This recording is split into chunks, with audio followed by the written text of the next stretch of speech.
The rain in Seattle didn't just fall. It felt like a heavy, suffocating curtain of gray that had been drawn over the entire Pacific Northwest. For Elena Vance, the drive home from the city center was usually a time to decompress, a 20-minute window to transition from executive vice president back to wife. But tonight, the transition felt jagged.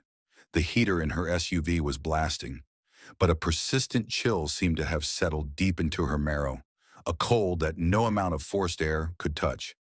She smoothed out the fabric of her silk dress, an emerald green piece that cost more than her first car. Julian Vane, her boss and the CEO of Vane Corp, had been particularly charming at dinner, toasted to her bright future with a 1945 vintage that felt like drinking liquid velvet. She pulled her vehicle into the driveway of their home in the quiet, upscale suburb of Silver Falls.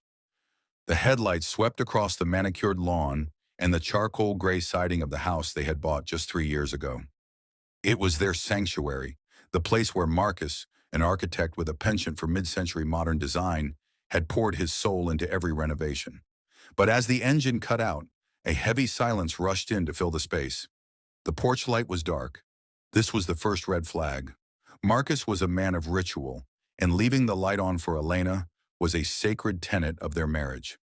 As she stepped out of the car, the rain immediately began to ruin her hair. But she didn't care. She looked down at the concrete porch. The welcome mat, a custom piece with a drawing of their dog that had passed away a year ago, was gone. In its place was nothing but a clean, wet rectangle of concrete. Her hand trembled as she reached for her keys. Before we go deeper into this story, take a second and hit that subscribe button. Give this video a like, and let us know where you're watching from. I'm curious to know how far these stories travel here on Family Secrets and Revenge.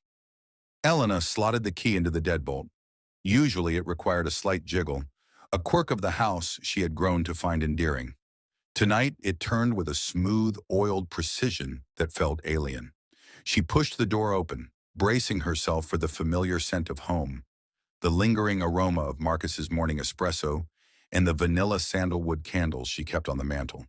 Instead, she was hit by the sterile, biting scent of industrial-grade bleach and fresh floor wax.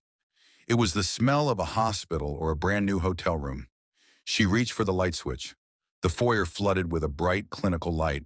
Her breath hitched. The mahogany console table, the one that held their mail, Marcus's vintage brass key bowl, in a framed photo of their wedding day in Santorini, was gone. She walked further into the house, her heels clicking against the hardwood, with